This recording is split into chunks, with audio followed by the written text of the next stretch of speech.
बिस्मिल्लाहिर्रहमानिर्रहीम। अस्सलाम वालेकुम नाज़रीन, आप देख रहे हैं प्रोग्राम सिटी एट 10 और मैं हूं आपकी मेज़बान अना यूसुफ। इस दुआ और इस उम्मीद के साथ कि अल्लाह ताला हम सब के लिए आसानियां पैदा करे और हमें आसानियां बांटने की तौफीक अता फरमाए।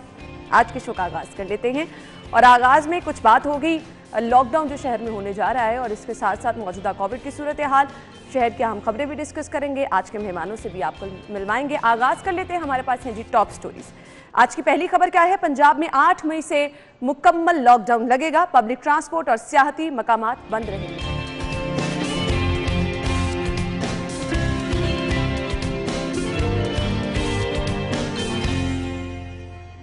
चीनी के बाद आटे का बहरान, मार्केट से आटा गायब, शहरी ख्वार।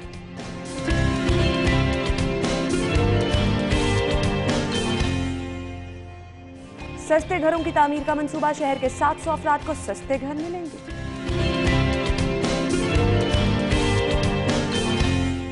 और तरक्याती मंसूबों के लिए 14 अरब 40 करोड़ मख्तस।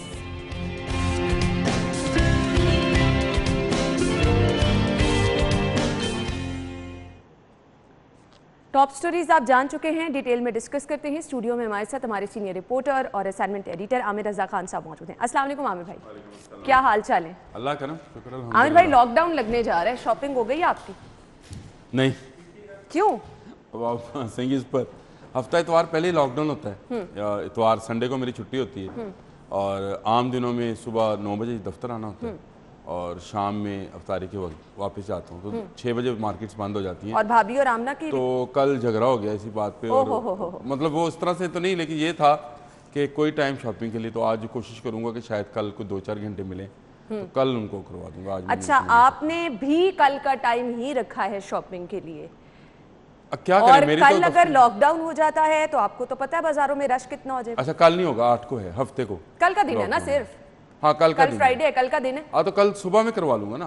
कल जुम्मतुल विदा भी है और जुम्मतुल विदा के हवाले से भी कल जो है मुख्तलिफ जगह पर इज्तिमात होंगे, उसमें भी कोरोना SOPs की करनी है। लेकिन अगर आप सुबह के वक्त में शॉपिंग करें तो खवातीन नहीं होती हैं। यानी कल आप दफ्तर लेट आने वाले? कल सोच तो रहा हूँ, अभी मैं फैसला नहीं कर पाया, अभी पूछूंगा, अगर इजाज़त मिली तो शायद कल। तो ये अंदाज़ा करें कि जिस तरह हम लोग अपनी चीज़ें मैनेज कर रहे हैं और डिसाइड कर रहे हैं कि किस तरह सभी लोगों के लिए बहुत ज़्यादा मुश्किल है। बच्चों की शॉपिंग, लोग कहते हैं कि चलें जी हम अपने लिए ईद के कपड़े नहीं खरीदेंगे। छोटे बच्चे जिन्होंने रोज़ा रखा है और जिनको ईद का इंतज़ार होता है। सबको इंतज़ार, मुझे आज भी बच्चा हूँ, मुझे भी इंतज़ार होता है ईद के मामले। ईद ही नहीं मिलती होगी? ईद ही मिली। रात ईद जो है मेरे ससुराल से आई और वो मेरे मेहर से क्या वो पीला जोड़ा और सुबह इस तरह का गाना, ससुराल से ईद आई और जो है पैसे भी मिले तो खुशी हुई और जेब में रखे और आने वालों को आइसक्रीम खिलाई, मज़ा आया। ज़बरदस्त हो गया। ये छोटी छोटी खुशियाँ होती हैं। लेकिन आज की पहली खबर की तरफ हम बढ़ते हैं क्योंकि लोग बहुत ज़्यादा इस चीज़ से परेशान भी हैं। बाज़ारों में जो रश बढ़ रहा है उसको किस तरह से मैनेज किया जाएगा? दुकानों पर रश इस तरह से है कि अंदर किसी के खड़े होने की जगह नहीं है। पंजाब में 8 मई से मुकम्मल लॉकडाउन लगेगा। पब्लिक ट्रांसपोर्ट, सियाहती मकामात बंद रहेंगे। अब पब्लिक ट्रांसपोर्ट बंद होने से जिन लोगों ने ईद अपने प्यारों के साथ मिलने जाना है और साथ उनके ईद मनानी है, उनके लिए भी बड़ा मुश्किल है। आमिर भाई, क्या कहेंगे? ये बात आपने सही कही। अच्छा, मुझे इसमें ना सऊदी अरब का पता नहीं क्यों फैसला ठीक लगा। उन्होंने कहा दुकानें 24 घंटे खुली रही। सही। अगर 24 घंटे खुली रहेंगी तो जिस वक्त जिसका दिल करेगा, जिस वक्त जिसके पास वक्त होगा, वो जाके शॉपिंग कर लेगा, तो रश नहीं होगा। बिल्कुल ऐसे। मैं समझता हूँ कि पूरी दुनिया में जो लॉकडाउन का सिस्टम है उसमें टाइम को महदूद किया जाता है। जब टाइम महदूद करेंगे तो लाइनें भी लगेंगी, रश भी होगा, हर चीज़। ये चीनी वाला मामला है ना, सही कहा। जिस तरह से आप चीनी के जो है उसको सिर्फ रमज़ान बाज़ार तक महदूद करते हैं तो वो लोगों की लाइनें लग जाती हैं, लेकिन अगर आप उसको दुकानों पर फ़रोख्त करवाएँ तो मेरा ख्याल है कि वहाँ पे लोगों का रश भी नहीं होगा। मैं हमेशा ये बात करता हूँ। एक बात और भी है जो मेरे ड्राइवर हैं शहबाज, कल शाम में हम जब वापस जा रहे थे घर की तरफ तो उसने मुझे कहा जी लॉकडाउन लगने जा रहा है 8 तारीख को। मैंने कहा तुम्हारी छुट्टी नहीं है बहरहाल, क्योंकि मेरी नहीं है तो तुम्हारी भी नहीं है। नहीं, कहता जी मैंने ये बात नहीं करनी। मैंने तो ये कहना था कि हुकूमत जो है वो दिहाड़ीदार लोगों का सोचे जिनकी दिहाड़ियाँ नहीं लगेंगी इस साल ड्यू टू कोरोना, और इनको कोई 1000 रुपया रोज़ाना के हिसाब से, जो 8 दिन का लॉकडाउन है या 10 दिन का लॉकडाउन है, इनको पैसे दिए जाएं ताकि वो अपने बच्चों के लिए ईद का सामान ख़रीद सकें या वो ईद मना सकें। देखिए, अमीर आदमी और तरीके से सोचता है और गरीब आदमी गरीब की तरह की सोच रखता है। उसने बिल्कुल उन्हीं का ख्याल किया जो इसके इर्द गिर्द के लोग हैं और मैं भी ये समझता हूँ कि दुकानदार सर्वाइव कर जाएंगे, बिजनेस वाले, कारोबार, इंडस्ट्रियलिस्ट सब सर्वाइव, तनख्वाहदार लोग हम भी सर्वाइव कर जाएंगे। लेकिन जो दिहाड़ीदार है, जिसने रोज़ कमाना है, रोज़ खाना है, वो इन 8-10 दिनों में आपके लॉकडाउन से उसके घर में ईद पर भी फाके होंगे। सही कह रहे हैं। इस पर हुकूमत को कोई पॉलिसी बनानी चाहिए थी। वो मेरे जहन में ये बात नहीं आई, मैं इसको तस्लीम करता हूँ। शहबाज के जहन में ये बात आई, उसने मुझसे बात की, तो मैं ये समझता हूँ कि हुकूमत को इस पर भी पॉलिसी बनानी चाहिए थी। दूसरा, मुझे सियासती मकामात के हवाले से भी थोड़ी सी आमिर भाई, इसको मैं समझती हूँ ये अच्छा इकदाम है। अच्छा, वो आप कैसे समझते हैं? आप देखिए, मैंने अभी भी बहुत सारे लोग जिनको मैं जानती हूँ सियासी मकामात का अभी से रुख किए हुए हैं। हाँ जी, हाँ, हम मीडिया वाले हैं, हम तो जा नहीं सकते, कोई भी ना जाए। ये तो आपने सही कहा है ना, ये असल बात आपकी नहीं, ये नहीं, सॉरी, मैं समझी आप कह रहे हैं कि हम नहीं जा सकते। हाँ, हम नहीं जा सकते, मीडिया वाले तो नहीं जा सकते ना, हम तो ड्यूटी पे जाना भी नहीं चाहिए आमिर भाई। अच्छा नहीं, सुन लो ना, वहाँ जाकर क्या होगा? चले मुझे बताएं, सियासती मकामात कहाँ है आपका? मरी है, नथिया गली है, आपका बालाकोट है, सब खुली जगह हैं, बहुत ज़्यादा वहाँ पे जो है लोग आपस में डिस्टेंस रख सकते हैं। बाद में भी तो जाया जा सकता है ना। आप हालात देखें, अगर एक चीज ये है ना आमिर भाई, अगर सभी लोग ये सोचते जाएंगे 8 दिन की तो फिर सभी जाते जाएंगे। ये सीज़न है, लेकिन आप कभी भी सियासती मकामात पे जाएं तो गरीब से भुट्टा लेके खाएं, गरीब से चाय लेके पिएं। आपको समझ आएगी कि इन लोगों का सर्वाइवल इन्हीं 2-3 माह में होता है, जिसमें सियाहत होती है। अगर आप सियाहत पर भी पाबंदी लगा देंगे, लोकल सियाहत, फॉरेन तो आते नहीं यहाँ पे, अगर लोकल सियाहत पे भी लगा, ये मेरा अपना मौक़िफ़ है, मैं इस पर बिल्कुल ये नहीं कहता हूँ कि आप उसको इंडोर्स नहीं। अब मुझे ये लगता है कि बहुत सारे डॉक्टर्स ये कह रहे हैं कि अब तो सिम्टम्स भी नहीं है, बहुत सारे पेशेंट को कोविड है। अगर आप यहाँ से कहीं और जा रहे हैं, दीगर मकामात पर जा रहे हैं, आप अगर हो भी सकता है कि आप एक बात समझो, आप रेशो कट के देख लो, आपके जो सियासती मकामात हैं वहाँ पे कोविड का रेशो क्या है। एग्जैक्टली। और आप जिसको सियासती मकाम नहीं समझती हैं लाहौर को, वहाँ पे कोविड का रेशो क्या है, गुजरांवाला में क्या है, बाकी शहरों में, हैदराबाद में क्या है, कराची में क्या है, मैं सारे मुल्क का नाम लेता हूँ। आप सियासती मकामात को बंद करके उन गरीबों का जिनका यही सीज़न है जिसमें उन्होंने कमाना है, आप उसके एसओपी पे पाबंदी करा दें, आप माल रोड को ना खोलें। यही तो बात है आमिर भाई, एसओपी पे पाबंदी कराना ही तो एक बड़ा चैलेंज है। अच्छा, कहीं पे भी नहीं ये पॉसिबल हो सकता। तो फिर हुकूमत किस चीज़ का नाम होता है? हुकूमत चीज़ों को बंद करने का नाम नहीं होता, हुकूमत चीज़ों को लोगों के लिए आसानियाँ पैदा करने का नाम है। ये बहुत आसान है, आप अभी जो है कर्फ्यू लगा दें कि जी कोई बाहर नहीं निकलेगा, कोरोना नहीं फैलेगा। सही। लेकिन असल मसला तो आपका ये है कि आपको लोगों को समझाना है, आपको लोगों को अमल दरामद कराना है, आपने कोई ऐसी पॉलिसी बनानी है कि लोगों का कारोबार, मैं गौहर एजाज साहब की बात से बिल्कुल मुतफिक हूँ। 10 दिन कारोबार बंद करेंगे, गरीब कहाँ जाएगा? गरीब कहाँ जाएगा? लेकिन मुझे इंडस्ट्रीज का ख्याल नहीं है, उनके पास इतनी रास है, वो खा सकते हैं। चले, मैं आपकी बात मान लेती हूँ, जाना चाहिए सियाती मकामात पर। आपने लोगों की गैर संजीदगी भी तो देखी है ना। आप फिर अपनी जिम्मेदारी नहीं समझते हैं कि आप अगर कहीं जा रहे हैं तो आपने अपनी रिस्पॉन्सिबिलिटी निभानी है। अच्छा, ये ना परवेज अलाई साहब का दौर था, परवेज अलाई साहब का दौर था, पहली मरतबा पुलिस की वर्दी चेंज हुई ट्रैफिक वालों की, उसके बाद लाइन और लेन का जो है, और हम लोग हंसते थे कि कौन इसकी करेगा ना पाबंदी। आज है ना, आप भी ड्राइव करते हो, मैं भी करता हूँ, गाड़ी में सफर करते हैं, देखा लोग लाइन और लेन की कैसे पाबंदी करते हैं। बिल्कुल ऐसे ही। सीट बेल्ट बांधने को लोग कहते थे जी यो लो, ये कोई यूरोप है, कहते सीट बेल्ट बंधन के लोग। बिल्कुल। अभी आप घर से निकलते नहीं है तो आपका ड्राइवर या आप खुद भी सीट बेल्ट पहले लगाते हैं कि भाई उसने रोक लेना है। सब गाड़ी में मास्क पहन के बैठे होते हैं। एसओपी पे अमल कराया जाए तो अमल हो जाएगा। अगर आप यही सोचते रहे कि हम वो कौम है जो कि नहीं करेगी, बाहर की कौम ऐसी है, हमारे जैसी है जी, बिल्कुल वो भी इसी तरह से खिलाफ वर्जियाँ करती है, इसीलिए वहाँ पर ज़्यादा सख्त कवानीन है और पाबंदी कराती है वहाँ की हुकूमत। बिल्कुल। आप देखें अमेरिका में अगर जब हंगामे हुए तो अना लोगों ने लूट मार मचा दी। हम जैसे लोग हैं ना, ऐसे ही हैं, बिल्कुल ऐसे। मैं ये कहता हूँ कि लूट मार मचा दी, लेकिन वहाँ की गवर्नमेंट ने रिट कायम की। मुख्तलिफ आप वाकयात में देखें, अगर रिट ऑफ गवर्नमेंट होए, मेरा नहीं ख्याल के लोग एसओपी पे अमल नहीं करेंगे।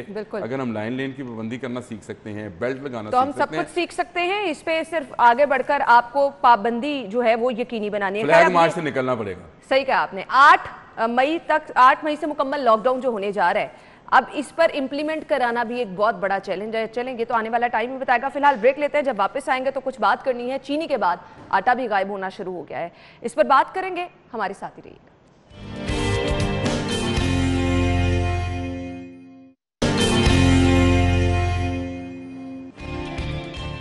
Welcome back. अगली खबर हमारे पास है जी, चीनी के बाद आटे का बहरान, मार्केट से आटा गायब और शहरी परेशान होकर रह गए हैं।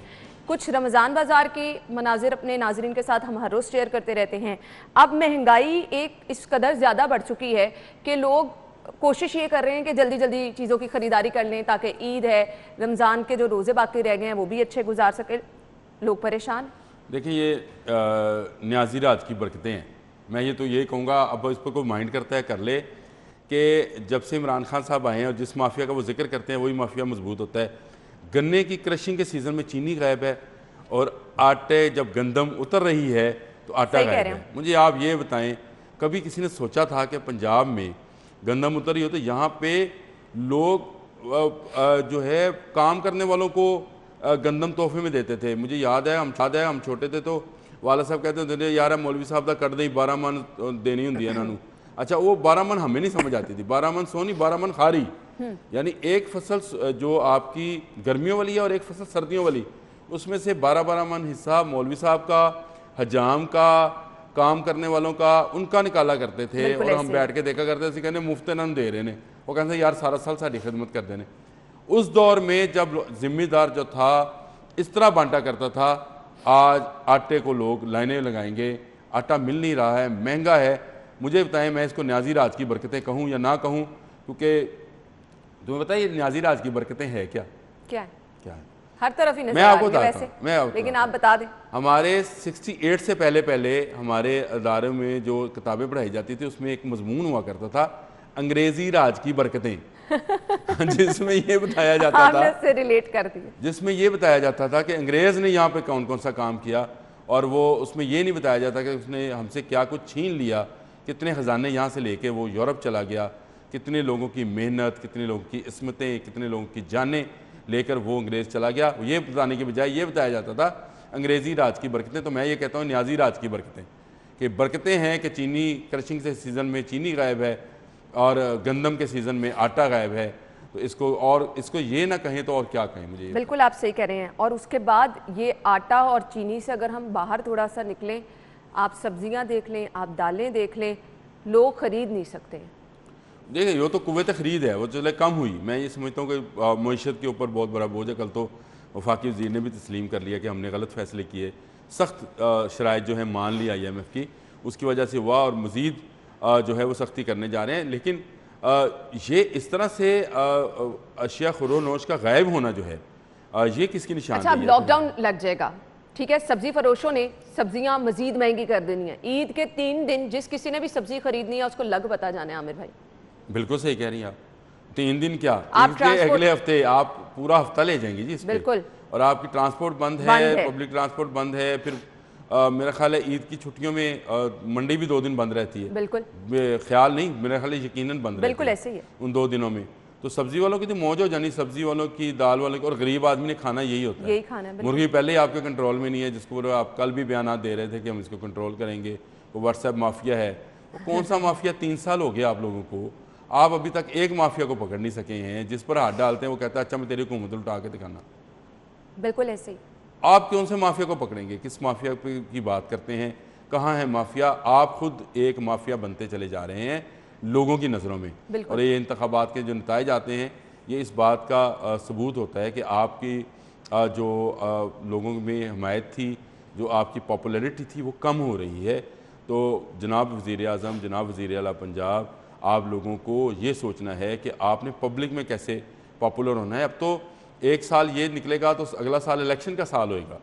आप किस तरह से परफॉर्म करके दिखाएंगे लोगों को? क्या कौन से वो बागात होंगे जो आप दिखाएंगे, जो सब्ज बागात? एक दफा बाहर जाके आप लोगों के हालात तो चेक कर लें कि लोग किस तरह से फट पड़ते हैं महंगाई के। ये ना कहा करो बाहर जाके, मुल्क से बाहर ना चले जाए। नहीं हालात देखने। नहीं, आप स्टूडियो से बाहर, वो अक्सर ही कहते हैं आप यूरोप में देखें जी, ऑक्सफोर्ड में देखें जी, फलां जगह देखें जी, वो बाहर की बातें करते हैं। हमें अपनी ग्राउंड, अपनी ज़मीन पर बात करनी है। और अपनी ज़मीन पर बात ये है कि आज गंदम की कटाई में के वक्त में आटा गायब है। लम्हा फ़िक्रिया है। मैं समझता हूँ ना सिर्फ पंजाब के लिए बल्कि पूरे पाकिस्तान के लिए कि ये कौन लोग हैं जो इस तरह से गंदम ज़हीरा कर रहे हैं, जो इस तरह से गंदम को महंगा कर रहे हैं।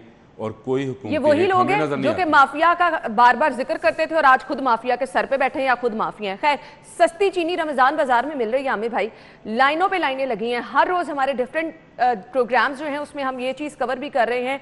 एक खातून कल के शो में ये कह रही थी कि मुसलसल 3 दिन से आ रही है, उसको 3 दिन से चीनी नहीं मिल रही है। अब मुझे ये सिर्फ बता दें, इन रमजान बाजारों का फायदा आवाम को पहुंचा कहां पर है? ये रमज़ान कोरोना बाजार होंगे, मैंने ये इससे रमज़ान के आने से पहले ये बात की थी और आपकी प्रोग्राम में की थी बिल्कुल, और मैंने ये कहा था यहाँ लाइनें लगेंगी और वो रश लाइनें देखने लगेगा। पहले दिन से ऐसे ही। ये कोई ख़ास हुकूमती मैं समझता हूँ कि हुकूमती माफिया है जो इस तरह के प्लान करता है, चाहे वो शहबाज शरीफ का दौर हो, चाहे बुज़दार साहब का दौर हो, चाहे किसी का दौर है, कि जी सस्ते रमज़ान बाजार लगा दो जी, लोगों की बड़ी पॉपुलरिटी, लोगों का रश लगता होता है, बिल्कुल, और सस्ती वो चीज़ लगा दो और हम लोग भी जो हैं वो 4 रुपये 5 रुपये जो कि बहुत अहमियत के हामिल है, हाँ जी, बचाने के लिए हम लाइनों में लगते हैं, बीमारियां जो हैं वो अपने अंदर लेके जाते हैं और उसको मज़ीद फैलाते हैं।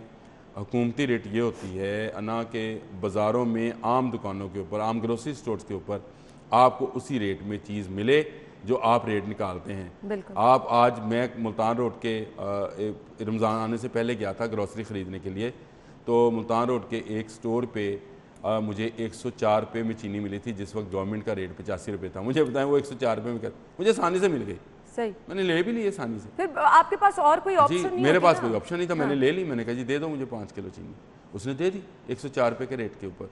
अब मुझे बताएं लोग क्या 104 रुपये रेट पे चीनी खरीदेंगे? बिल्कुल नहीं। 119 रुपये तक और यही रेट वजह है ना कि आप देखें लोग लाइनों में खड़े हैं, लोग पूरा पूरा रोजे के साथ 4-4 5-5 घंटे लोग कह रहे हैं कि हमें कोई इशू नहीं है, हम यहाँ पे खड़े होंगे क्योंकि सस्ती आप चीनी अगर खरीदी। चीनी को ग्रोसरी स्टोर्स पे भी फरोख्त, आप तो चीनी खरीद नहीं सके उस रेट पे जो रेट आपने दिया। बिल्कुल मुझे सही बताएं कहा। आप यूटिलिटी स्टोर पे 90 लेकिन रुपये खरीद आपको रहे हैं। हर रोज ये दावा अखबार जीनत टीवी चैनल्स की जीनत नजर आया कि इनफ चीनी मौजूद है, इतने पैसों की चीनी खरीद ली है रमजान बाजारों में। मुझे नहीं समझ आती फिर ये लाइनें क्यों नहीं खत्म हुई हैं? ये नहीं होंगी खत्म। आप किलो किलो चीनी देते हैं, गरीब आदमी का कुंबा इतना बड़ा है कि उसमें 1 किलो चीनी जो इस रमज़ान में, जो कि बहुत ही मैं समझता हूँ कि ऐसा माह है जिसमें हर एक की जो है खुराक में बहुत सारी चीज़ें शामिल है, उसमें अहम जुज़ जो है वो चीनी है। शरबत बनेगा, चीनी, आटा, ये वो चीज़ें हैं जिनका इस्तेमाल रूटीन से डबल बल्कि ट्रिपल हो जाता है, ज़्यादा हो जाता है।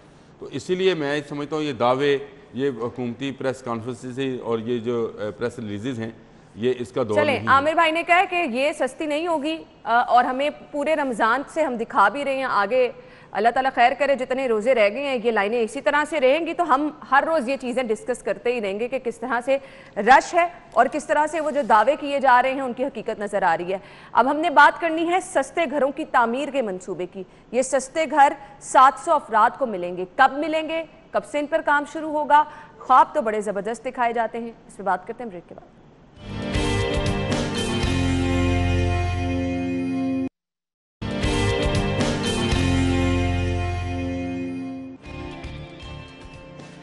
वेलकम बैक नाज़रीन है और अगली खबर है, हमने डिस्कस की है लॉकडाउन लगने जा रहा है, हमने डिस्कस किया जी महंगाई है, उसके बाद चलें फाइनली कोई अच्छी खबर, अगर इसमें कुछ अच्छा है वो आमिर भाई एक्सप्लेन कर देते हैं। सस्ते घरों की तामीर का मंसूबा बनाया गया है, ये ख्वाब शर्मिंदा ताबीर कैसे होगा? जी आमिर भाई। मुश्किल है और जिस तरह से मुझे मेरी इतलात हैं कि लाखों रुपए देने पड़ेंगे मजदूर तबके को, कहाँ से उनके पास नहीं आएंगे, उनको बेचारों को तो किसी ने एडवांस भी नहीं देना है और उस पर आपने उनको किस्तें भी लेनी है। देखिए यहाँ पे आपके पास बहुत सारी सरकारी ज़मीन है, वसाइल है, अगर आप दे सकते हैं तो गरीब को एक मकान, एक छत दे दें। मैं ये इसके हक़ में हूँ कि आपका फ़र्ज़ बनता है कि बीइंग गवर्नमेंट और रियासत मदीना का क्योंकि आप नाम लेते हैं, तो आप गरीब को उसके रहने के लिए एक छत फराहम कर दें, 1 कमरे का घर हो, 2 कमरे का घर हो, वो आप उसको दे दें। अदरवाइज अगर आप कहेंगे तो ये सबसे ज्यादा इस्तेसाल गरीब का ही हो रहा है आमिर भाई। ये अदरवाइज अगर आप ये बात करेंगे कि वो किस दे देगा और पैसे देगा, तो ये नहीं होगा। उसके शनाख्ती कार्ड पे कोई सेठ, कोई प्रॉपर्टी डीलर, कोई डेवलपर जो है, ये आपने बहुत अच्छा पॉइंट बताया, यही होता है और वो किस्तें पे करेगा और वो घर जो है उसके नाम पे चला जाएगा, फिर उसको चाहे बेचे चाहे वो जो करे। अगर आप गरीब को देना चाहते हैं तो फिर उसको दे दें, आप उसको दें और आपके पास बहुत सारी लैंड है, जगह है, आप उसको जगह दे दें, वो ईंट जोड़ के खुद अपना घर बना लेगा। आप उसको सिर्फ ज़मीन दे दें, छोटा सा पीस, 1-1.5 मरले का, 2 मरले का दे दें, कोई 4 दीवारी करके ही रह जाएगा ना, वो बचत करके उस पर ईंटें लगा के कमरा बना के रह लेगा। और मैं बहुत सारे ऐसे लोगों को जानता हूँ जिन्होंने इस तरह से घर बनाए हैं उनके घर बन गए ये, लेकिन ये जो आप सस्ते घर के नाम पर बेचना चाह रहे हैं दूर दराज के इलाकों में, एक तो गरीब की दिहाड़ी लगती है शहर वाली साइड पे, सही बात है, वो उसको वहाँ से आने जाने का प्रॉब्लम होएगा और वो आ जाएगा और उसके बाद वो जो हाल होगा। कह रहे हैं आप, वक्त कम है। ये एक शालम मार्केट बनी थी, ऐनक मार्केट बनी थी शालम में, न्यू शालम मार्केट, और उसमें कौन खा गया, ये रेडी बानों को मिले थे जी, नारकली में जो रेडी बान थे उनको दुकानें मिली थी, सही, लेकिन उसके नाम पे जो खा गए वो सही, यानी इनका फायदा तब तक आम आवाम तक नहीं पहुंच पाएगा जब आप असल मायनों में कुछ उनके लिए नहीं करना चाहेंगे। आमिर भाई बहुत बहुत शुक्रिया आपका। नाज़रीन ब्रेक के बाद आपको ज्वाइन करते हैं, हमारे साथ रहिए।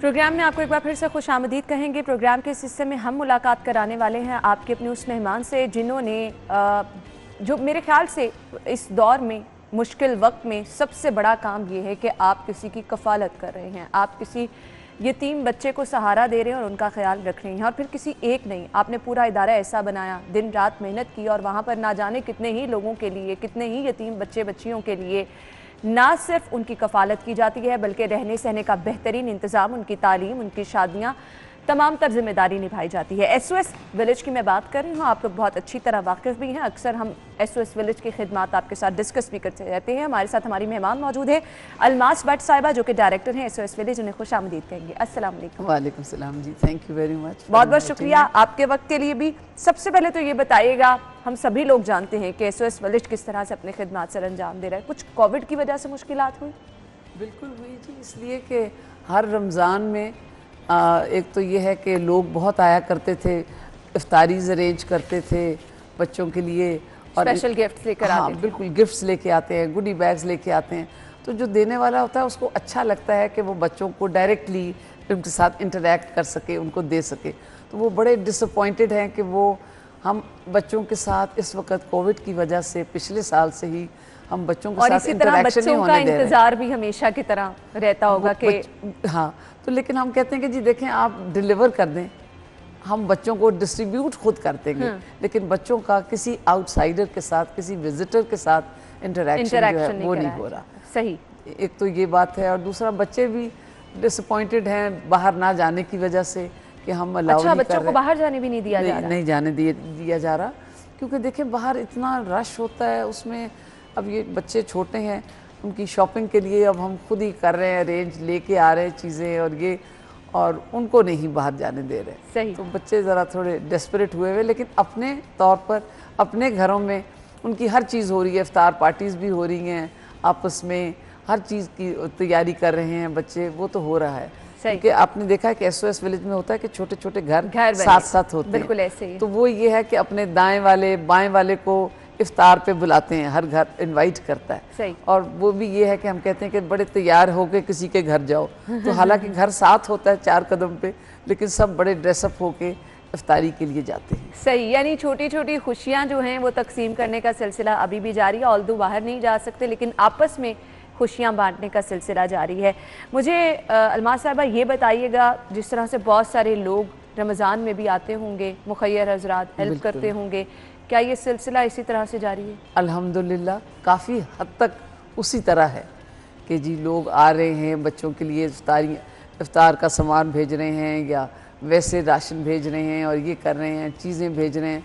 अल्हम्दुलिल्लाह इस मुल्क के जो अवाम हैं, लोग हैं जो हैं, हम लोग जो हैं बहुत मुखैर हैं, देने में बड़े जेनरस हैं, और बहुत दीन के लिहाज से जिस तरह है कि देना है वो उसी तरह ही खुले दिल का मुजाहिरा, बहुत खुले दिल का मुजाहिरा। बिल्कुल। एजुकेशन के हालात बताइएगा, आपने तो हमेशा बड़ा फोकस किया, बड़े अच्छे तरीके से लेके चली। वो अभी भी उसी तरह है, बस वही है कि जी स्कूल ना जा सकना ये बड़े बच्चों के लिए बड़ा सेटबैक है, क्योंकि एक एक्साइटमेंट होती है स्कूल जाना, रेगुलर रूटीन बनती है बच्चों की, वो ख़त्म हो गई है।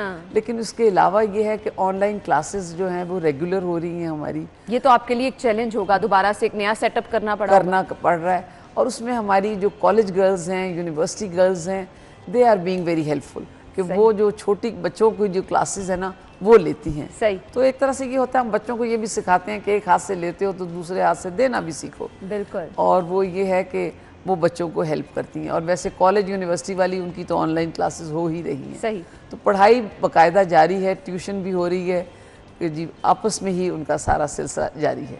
सही। अच्छा, बहुत सारी हमने बाहर की दुनिया में देखा है, कोविड की वजह से चेंज आया। अब आपने बताया ऑनलाइन क्लासेस का भी, कहीं आपको लगता है कि कुछ मुश्किल भी है? क्योंकि हमारे प्रोग्राम के तवज्जुद से अगर लोग सुन रहे हैं तो कहीं पर अगर आपको मुश्किल है, लोग हेल्प भी कर सकते हैं। जी बिल्कुल है। देखें, एजुकेशन के हवाले से तो है ही कि हमारी कॉलेज गर्ल्स ही हेल्प करती हैं, लेकिन उसमें कुछ हो नहीं सकता कि स्कूल तो, लेकिन स्कूल जो है होमवर्क शीट्स ये वो मुसलसल हमें चीज़ें जो है मिल रही होती हैं जिनको जो हमने बच्चों को करवाना होता है काम, तो वो तो हो रहा है। बाकी ये है कि कुछ लोग बड़े डिसअपॉइंटेड हैं कि जी बच्चों से नहीं मिल सकेंगे, अच्छा तो ज़रा थोड़े वो हो जाते हैं रिलक्टेंट। लेकिन कई जो हैं कि जी बहुत से ज़्यादा ये है, कहते हैं कि जी वी अंडरस्टैंड कि बच्चों के साथ नहीं मिल सकते, ठीक है, हमारी सेफ्टी भी, बच्चों की सेफ्टी भी, जो हमने देना है हम आपके ऑफिस में दे जाएंगे। तो ऑफिस तो हमारा खुला है, सही, वो तो 9 से 4 क्या 9 से 6 तक खुला है कि जो देने के लिए किसी को दिक्कत ना हो। सही। तो वो तो चीज़ें आ रही हैं, सही, खाने भी आ रहे हैं, इफ्तार पार्टीज भी हो रही हैं, वो भी ईद के लिए क्या स्पेशल प्लान किया? ईद पे तो पूरा एक मेला सजाया जाता है। जी बिल्कुल, आपको पता ही है। तो वो तो हमने बच्चों की खातिर तो करना ही होता है, और वो आपस में ही होता है उनका। पहले ये होता था कि विजिटर्स भी आते थे, गेस्ट आते थे, अब वो सिलसिला नहीं होगा, लेकिन आपस में इनके लिए हम ज़रूर ईद मेले का एहतमाम करेंगे ताकि ये बच्चे कुछ होना चाहिए उनके करने के लिए। और हमारी फ्रेंड्स ऑफ SOS हैं, विलेज कमेटी की मेंबर्स हैं, जिन्होंने पहले से ही ईदी के, अब वो उनके एनवेलप्स आ रहे हैं हर बच्चे के लिए कि जी उनको ईदी दी जाए। जब ईदी मिलती है तो फिर खर्च करने को भी दिल चाहता है, तो इसलिए हम जो ईद मेला है वो अरेंज करते हैं कि ये खुद चीज़ें बनाएं भी, ख़रीदें भी और खाएं भी। सही, ये बहुत ज़बरदस्त चीज़ है। अच्छा अलमाज साहब, मुझे ये बताइएगा, बहुत सारे लोग चाहते हैं ये कि जिस तरह से सेफ्टी भी है, जिस तरह से तहफ़्फ़ुज़ किया जाता है, तालीम का ख्याल रखा जाता है, फिर शादी तक की जिम्मेदारी उठाई जाती है, अगर कोई SOS विलेज का हिस्सा बनना चाह रहा है, कुछ बच्चे ऐसे हैं जिनको तहफ़्फ़ुज़ चाहिए, वो यहाँ आना चाह रहे, क्या तरीक़ेकार होता है इसका? देखिए, हमारा क्राइटेरिया है, उसके मुताबिक हम बच्चे बिल्कुल लेते हैं। पहला तो यही है कि जी बच्चा ऑर्फन हो, दूसरा ये है कि सोशल ऑर्फन्स हो, वालिद फौत हो गया, माँ ने दूसरी शादी उसकी कर दी गई या कर ली, और जो दूसरा हस्बैंड है वो उस बच्चों को एक्सेप्ट नहीं कर रहा, तो उसमें भी हम बच्चों को ले लेते हैं। सही। या अबेंडन बच्चे हों, कोई छोड़ गया कहीं, तो वो भी हम ले लेते हैं, और हम उनको परवरिश करते हैं, तरबियत करते हैं, तालीम देते हैं, उनको इस काबिल बनाते हैं कि वो अपने पाँव पे खड़े हो जाएं और एक अच्छे शहरी की तरह ज़िंदगी गुजारें। बहुत ज़बरदस्त चीज़ है। अच्छा मुझे ये बताइएगा, बहुत छोटे छोटे बच्चे भी ऐसे हैं, कुछ ही माँ के बच्चे हैं, क्या उनके लिए भी आपने स्पेशल अरेंजमेंट कर रखे हैं? जी बिल्कुल, हमारे पास तो कई दफ़ा, पहले तो होता था जब तक चाइल्ड प्रोटेक्शन ब्यूरो नहीं बना था, आज से 6-7 साल पहले की बात है, कि छोटे छोटे बेबीज़ कोई वहाँ छोड़ गया, मस्जिद में छोड़ गया, कोई इधर छोड़ गया, वो जब आते थे हम बिल्कुल उन बच्चों को लेते हैं, उनकी परवरिश भी हुई, तरबियत भी हुई, और वो बड़े कामयाब शहरी भी बने। और असल में यही है कि कामयाब इंसान, कामयाब शहरी वो बने, और एक अच्छे शहरी इंसान की तरह अपनी ज़िंदगी गुजारें, सोसाइटी में उसी तरह ही वो घुल मिल जाएं और अपनी ज़िंदगी गुजारें। अच्छा, अब ऑब्वियसली आपने बताया घर बनाए गए हैं, इन घर का कोई एक सरबरा भी होता होगा जो तमाम चीज़ें मैनेज करता होगा, जिम्मेदारी जो निभाता होगा, उनको किस तरह से ट्रेन किया जाता है? देखिए, हमारे जो हर घर है, हर मतलब पाकिस्तान के हर मेजर शहर में SOS चिल्ड्रन विलेज है जी, और हर विलेज में कोई 15 से 20 घर होते हैं, और हर घर में 8 से 10 बच्चे। सही। और हर घर में एक खातून माँ की जगह लेती है। ज़बरदस्त। वो हर घर में माँ है जो घर पूरा मैनेज करती है। हम जो हैं हर चीज़ प्रोवाइड करते हैं उन बच्चों के लिए, लेकिन जो मैनेज करती है, तरबियत करती है उनकी, वो माँ करती है। सही। और वो बिल्कुल उसको माँ का दर्जा दिया जाता है। इट्स ओके, कोई बात नहीं। अच्छा, तो वो है कि उनको माँ का दर्जा दिया जाता है, और बच्चे उसको माँ समझते हैं, मामा बुलाते हैं, माँ बुलाते हैं, और उनके साथ उनका एक बड़ा स्ट्रॉन्ग बॉन्ड बनता है। बिल्कुल। और वो माँ की तरह ही बच्चे जो हैं उसको ट्रीट करते हैं, वो माँ की तरह उनको करती है।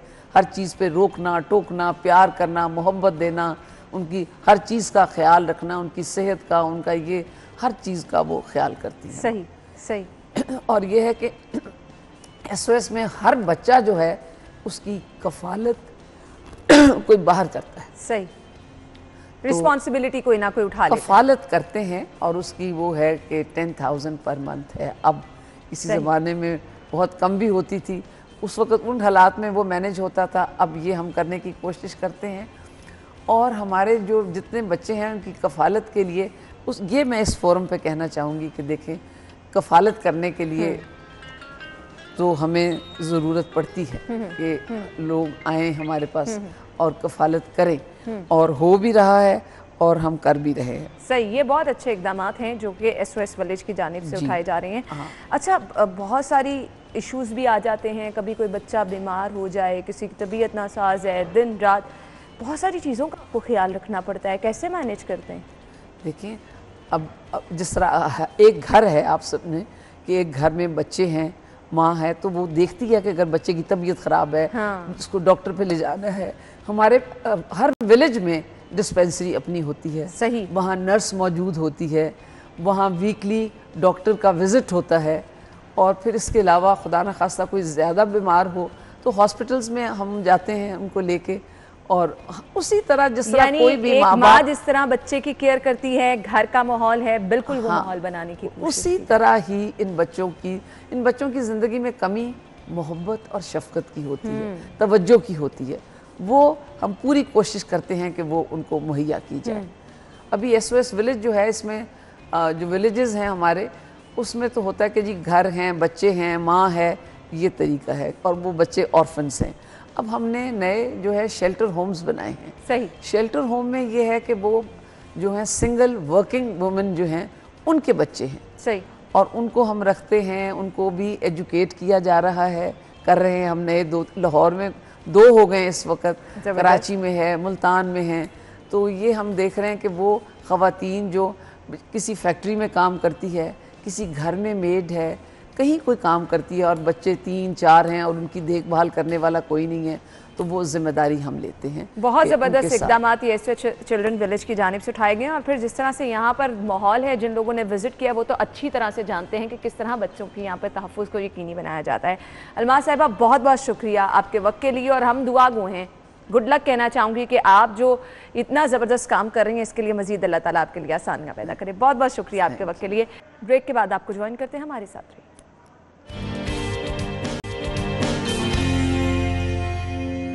ब्रेक के बाद प्रोग्राम में आपको एक बार फिर से खुश आमदीद कहेंगे। कुछ छोटे छोटे मसाइल जो कि हम अक्सर आपके डिस्कस करते रहते हैं, बहुत सारे लोग ये शिकायत करते हैं, शोल्डर पेन, बैक पेन, ये चीज़ें आम होती चली जा रही हैं। नेक में पेन रहना, ऑब्वियसली 8-9 घंटे की ड्यूटी के बाद जब आप घर जाते हैं तो ये चीज़ें रूटीन का हिस्सा बन जाती है। फिर जब समटाइम ये भी होता है सो के आप उठते हैं, बजाय इसके कि आप रिलैक्स फील करें, बहुत ज़्यादा थकावट फील होती है।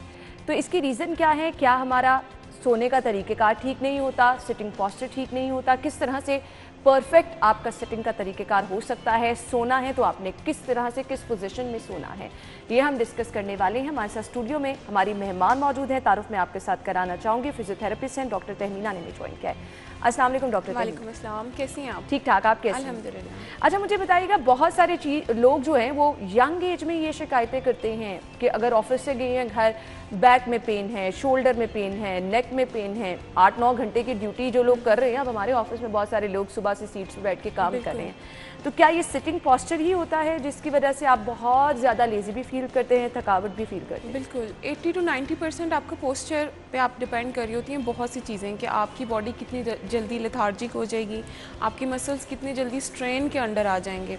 बाकी 10 to 20% जो रोल है आपकी बॉडी के अंदर मिनरल्स का रोल है, जिसमें कैल्शियम, जिंक, मैग्नीशियम, ये सारी चीज़ें आ जाती हैं। खैर, ये हम किसी और सेशन में डिस्कस करेंगे। अगर आज सिर्फ पोस्चर की बात की जाए तो अल्लाह पाक ने हर चीज़ का एक बैलेंस जो है उसको बनाया हुआ है, और उसको मेंटेन करना हमारा काम है। हमारी बॉडी के फ्रंट और बैक साइड पे मसल्स की लेयर्स हैं, लेयर बाय लेयर मसल्स हैं।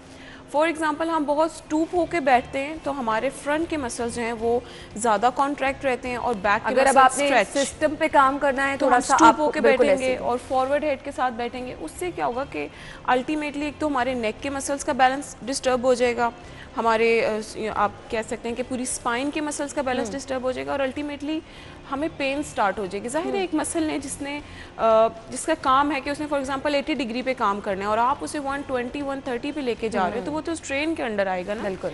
और सेकेंडली फिर ये हेडेक कॉज करता है। आपने भी मेंशन किया कि यहाँ पे 7-8 घंटे लोग काम करें। ऑब्वियसली कंप्यूटर वर्क बहुत ज़्यादा डिजिटलाइज है सारी दुनिया, तो उसके साथ साथ अगर हम पोस्चर पे ध्यान नहीं देंगे तो हेडेक का मसला बहुत ज़्यादा बढ़ जाता है। तो वैसे कोविड की वजह से बहुत सारे लोग वर्क एट होम की पॉलिसी पे भी, आपने घर में भी काम करना है तो आपको नहीं पता, आपने लैपटॉप बेड पे रखा है, आप बैठ के काम कर रहे हैं, आपको पोस्चर का ही नहीं अंदाज़ा। हम ज़्यादातर मैट्रेस यूज़ करते हैं, स्प्रिंग मैट्रेस हो गए, सॉफ्ट मैट्रेस, हमारी स्पाइन सपोर्टेड तो नहीं होती, वो बैठने के लिए बिल्कुल ठीक नहीं है, सोने के लिए बहुत अच्छे हैं, बैठने के लिए आपकी स्पाइन अंदर धंसती है, उसके अंदर बहुत कम ऐसे मैट्रेसेस हैं जैसे मेडिकेटेड मैट्रेस, उन पे आप बैठ सकते हैं तो वो आपकी स्पाइन अंदर नहीं जाती और वो आपकी स्पाइन को ना सपोर्टेड रखते हैं। सही। बाकी जो मैट्रेस हैं इवन के सोफ़ा चेयर्स आमतौर पे वो अर्गोनॉमिकली डिज़ाइन नहीं होती हैं। अदर कंट्रीज़ में अगर इतना बड़ा सेटअप है और उसमें लोग बैठ के काम करें तो उनकी चेयर्स अर्गोनॉमिकली डिज़ाइंड होती हैं। ऐसा नहीं है कि आपने कहीं से भी चेयर्स ली और रख ली। अगर हम बात करें कि इसको कैसे हम बेहतर कर सकते हैं, बेहतरी कहाँ से स्टार्ट होती है? जब अपने आप से आप करेक्शन करते हैं, अपने अंदर बेहतरी लाना शुरू करते हैं। आप एक तो अलार्मिंग सी सिचुएशन आने से पहले, यानी पेन होने से पहले आपको पता हो कि यार मैं बैठा हूँ, मैंने सीधा बैठना है।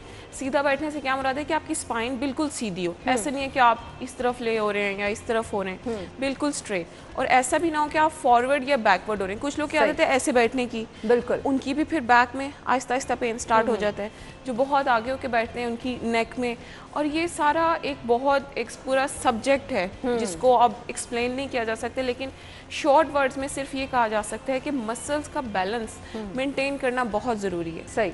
वही अगर आप बैलेंस मेंटेन रखते हैं, आपका पोस्चर अच्छा रहेगा, अल्टीमेटली आपको पेन्स और ये सारी चीज़ें अच्छा, अब बहुत सारे लोग हैं जिनको ये प्रॉब्लम है, पेन होती है कमर में, नेक में, शोल्डर में, आपका सिटिंग पोस्चर क्योंकि ठीक नहीं है, और हमारा फर्स्ट स्टेप क्या होता है कि हम पेन किलर्स खाना शुरू कर देते हैं। ये गलती करते हैं ना, हम पेन किलर्स खाते हैं, हमारा उसी पोस्चर में पेन रुक जाता है। हम समझते हैं पेन ठीक है, हम उसी पोस्चर में बैठना कंटिन्यू करते हैं, उसी पोस्चर में वर्किंग कंटिन्यू रखते हैं, रोज़ाना पेन किलर खाते हैं, उसी पोस्चर में पेन रुक जाती है। अल्टीमेटली क्या होता है कि फिर हम एक डिजीज़ से एक सिंड्रोम की तरफ चले जाते हैं, यानी कि जहाँ पर आपका इनिशियल फेज था उसको आपने 5-6 महीने पेन किलर्स खा के अपने मसल्स को पहले अच्छे से तबाह कर लिए, फिर आपने डॉक्टर को विजिट किया। सही। फिर जब डॉक्टर देखते हैं कि यार आपके तो मसल्स के अंदर अब वो पावर ही नहीं रही, स्ट्रेंथनिंग पावर नहीं रही, स्ट्रेचिंग पावर नहीं रही, तो वो फिर एक प्रोलॉन्ग सा ट्रीटमेंट स्टार्ट हो जाता है। ऐसे। अच्छा, मैंने आपसे ये पूछना है कि क्या इसका डायग्नोस कैसे होगा कि आपको ये प्रॉब्लम है, आपका कोई मसल पुल हो गया है,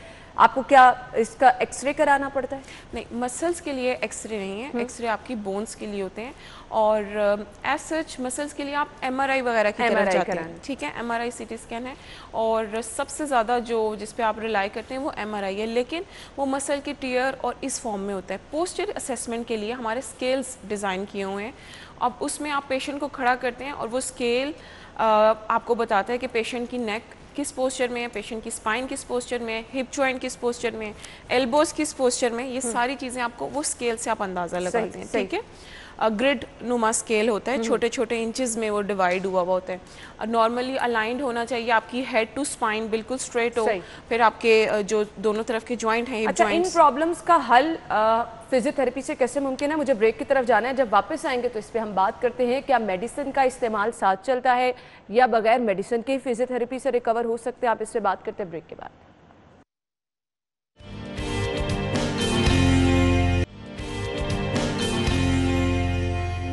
ब्रेक के बाद आपको खुश आमदीद कहेंगे। हमारे साथ डॉक्टर तहमीना मौजूद हैं, गुफ्तगू का सिलसिला आगे बढ़ाएंगे। डॉक्टर तहमीना, मुझे बताएगा फिजियोथेरेपी के जरिए हम back pain, shoulder pain, neck pain का इलाज कैसे कर सकते हैं? कितने सेशंस इसके होते हैं? आप डिपेंड करते हैं कि किस स्टेज पे आपके पास पेशेंट आया है। अच्छा, एज ग्रुप भी क्या मैटर करता है? Age group and stage of disease दोनों चीज़ें मैटर करती हैं। अगर पेशेंट आपके पास बहुत अर्ली स्टेज में आ गया और यंग पेशेंट है, ऑब्वियसली यंग पेशेंट है, मसल उसके इतने ज़्यादा समझ लें कि डिस्टर्ब हुए भी हैं, तो उनमें भी कैपेबिलिटी है कि वो रीगेन कर सकते हैं अपनी स्ट्रेंथ, तो उसमें आपको कम सेशंस रिक्वायर होते हैं। और सबसे बेहतरीन इसका जो हम सजेस्ट करते हैं वो होम प्लान है। आपको सेशंस तो 1 to 2 ही रिक्वायर्ड होते हैं, लेकिन आपको होम प्लान हम इस तरह का देते हैं कि आपको डेली बेसिस पे कुछ एक्सरसाइजेस करनी होती हैं, और मोस्ट इंपॉर्टेंटली आपको अपना पोस्चर करेक्ट करके बैठना होता है। क्वैक्स के पास भी जाते हैं कि आप गलत करते मसाज हैं। कराते हैं, उससे क्या काम ज़्यादा बिगड़ जाता है? कुछ गलत करते हैं, क्योंकि देखें ना, आपका मसल रिलैक्स हो जाएगा। उन्होंने आपको गाइड नहीं करना कि आप किस तरह से बैठें। कुछ हद तक जब आपका मसाज होता है, एक जेन्युइन सी बात है कि आपके मसल्स रिलैक्स होंगे, बॉडी रिलैक्स होगी, 2-3 दिन आप रिलैक्स रहेंगे, फिर तीसरे चौथे दिन आपको ज़रूरत पड़ जाएगी। लेकिन जब आप अपने पोस्चर पे काम करना शुरू कर देंगे विद एक्सरसाइज, विद फिजियोथेरेपी और प्रॉपर अपना सिटिंग पोस्चर या लाइंग पोस्चर मेंटेन करके, तो आपका वो प्रॉब्लम ही ख़त्म हो जाएगा। क्यों ना हम इस प्रॉब्लम को जड़ से ख़त्म करें, बजाय इसके कि हम कभी पेन किलर लें, कभी क्वैक्स के पास प्रॉपर डॉक्टर जो है आपको फिजियोथेरेपी के साथ साथ गाइड भी करेगा कि अब आपने अपना लाइफस्टाइल किस तरह से बिल्कुल, चेंज करना है। और उसी से आपकी तरफ आप बेहतरी की तरफ जाएंगे। वरना अल्टीमेटली जैसे साल गुजरते जाएंगे, एज बढ़ती जाएगी, प्रॉब्लम्स भी बढ़ते जाएंगे, और 30 के बाद फीमेल और 40 के बाद मेल्स वैसे ही डिक्लाइन की तरफ आना स्टार्ट हो जाते हैं, अनटिल अनलेस वो अपने आप को मेंटेन करें डाइट के थ्रू और एक्सरसाइज के थ्रू। एक जेन्युइन सी बात है। अच्छा, मेडिसिन का यूज भी आप साथ कराते हैं? मेडिसिन का यूज़ उस सूरत में करवाते हैं कि पेशेंट के मिनरल्स वगैरह डेफिशिएंसी हो, उसमें कैल्शियम या मल्टीविटामिन्स, या इतनी सीवियर पेन हो कि वो कंटिन्यू ना कर पा रहा हो कोई एक्सरसाइज, तो फिर हम 5 to 7 डेज़ के लिए मेडिसिन एडमिनिस्टर करवाते हैं। लेकिन सेफ मेडिसिन करवाते हैं जिसमें ज़्यादा डिजीनेस ना हो। ये ना पेशेंट दवाई खाए, सो जाए, मसल रिलैक्स हो जाए और वो एक्सरसाइज ना कर अच्छा, पाए। नॉर्मली कितने सेशन में रिकवर कर जाते हैं? 5 to 6 सेशंस लगते हैं, लेकिन मैंने आपको बताया है कि डिपेंड करता है कि किस स्टेज पे आपके पास पेशेंट आया है। ठीक है। और दूसरे नंबर पे हम होम प्लान की तरफ ज़्यादा इस सिलसिले में काम करते हैं। यानी पोस्चर एक ऐसी चीज़ है कि अगर मैं कहूँ या एक दो दिन में ठीक हो जाएगा, नहीं, ये ऑलमोस्ट 1 month to 2 months लेगा ही लेगा, क्योंकि जाहिर है जिस चीज़ को आप ख़राब करके लाएं 6-7 माह में, वो आपका एक दो दिन में ठीक नहीं कर सकते। उसके साथ प्रॉपर फिजियोथेरेपी के साथ होम प्लान दिया जाता है जिसको आपको फॉलो करना पड़ता है और फिर आप रिकवरी की तरफ जाते हैं। डॉक्टर तहमीना, बहुत बहुत शुक्रिया आपके वक्त के लिए, थैंक यू सो मच। नाज़रीन, इसी के साथ ही प्रोग्राम का वक्त पहुंचे अपने इख्तिताम को। अपना बहुत सारा ख्याल रखिएगा। इंशाल्लाह कल सेम टाइम पर हम आपसे मुलाकात करेंगे। इजाज़त दीजिए, अल्लाह हाफ़िज़।